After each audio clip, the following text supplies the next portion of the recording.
আগত নতুন বছর ২০২৪।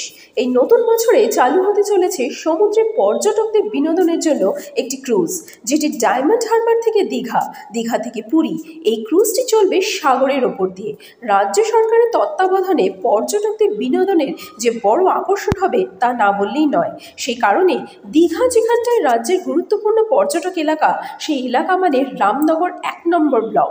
এই ব্লকের অধীনে দীঘা, শঙ্করপুর এবং তাজপুর, অপরদিকে রামনগর ২ নম্বর ব্লকের অধীনে মন্দারমণি, এই ৪টি পর্যটন এলাকা দিয়ে চলবে এই ক্রুজ।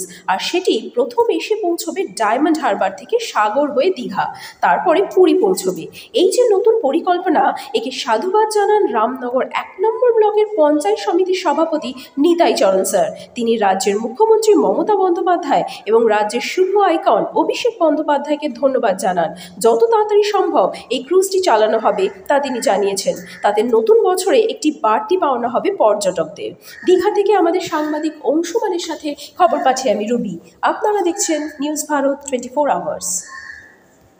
ডায়মন্ড হারবার থেকে সাগরদ্বীপ, সাগরদ্বীপ থেকে দীঘা, দীঘা থেকে পুরী একটি ক্রুজ পরিষেবা দেবে ঘোষণা করেছেন। এখন সাগরদ্বীপ পর্যন্ত, সাগর পর্যন্ত চালু হয়েছে। এবার সাগর থেকে দীঘা পর্যন্ত চালানোর জন্য ট্রায়াল করেছেন। আমরা চাইব পর্যটক বন্ধুদের জন্য একটা আকর্ষণীয় জিনিস। সেই আকর্ষণীয় জিনিস যেমন আমাদের ডায়মন্ড হারবার পরিষেবা মানে পৌরসভা করছেন সাগর থেকে দীঘা, দীঘা থেকে আপনার পুরী পর্যন্ত, তেমনি দীঘা শঙ্করপুর উন্নয়ন পর্ষদও আমার দীঘা এলাকায় অর্থাৎ নিউ দীঘা থেকে ওল্ড দীঘা পর্যন্ত তারাও একটা ওই ধরনের পর্যটন আনন্দ বিনোদনের জন্য তারাও একটা ওই ধরনের স্কিম নিয়েছেন। আমরা মনে করি যে সড়ক পথে মানুষ যে আসেন, ট্রেনে আসেন, আবার জলপথে আসার জন্য উদ্গ্রীব মানুষ, তাই আমরা মনে করি এটা নতুন আবার সংযোজন, একটি পালক আবার একটা জন্মাচ্ছে। অর্থাৎ আমাদের দীঘা কেন্দ্রিক যে পর্যটক কেন্দ্র যদি ক্রুজটা চালু হয়, আমি মনে করি আরও বেশি মানুষ আনন্দ বিনোদনের সুযোগ পাবেন। আমরা সাধুবাদ জানাই আমাদের অভিষেক ব্যানার্জি মহোদয়কে। তিনি এই ধরনের একটা পরিকল্পনা গ্রহণ করে মানুষকে বিনোদনের জন্য জলপথের ব্যবস্থা করেছেন। এটা আমরা রামনগর ১ পঞ্চায়েত সমিতি ব্লক প্রশাসনের পক্ষ থেকে কৃতজ্ঞতা ধন্যবাদ জানাচ্ছি।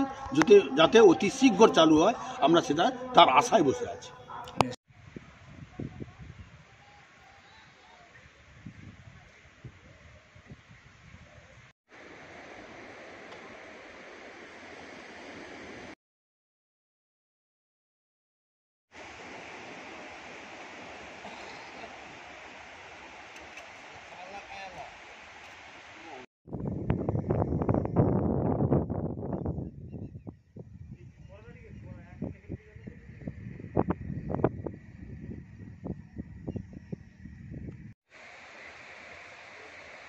যাই হোক, ১১ ২০০ টাকা ହେଇଛି ଆଉ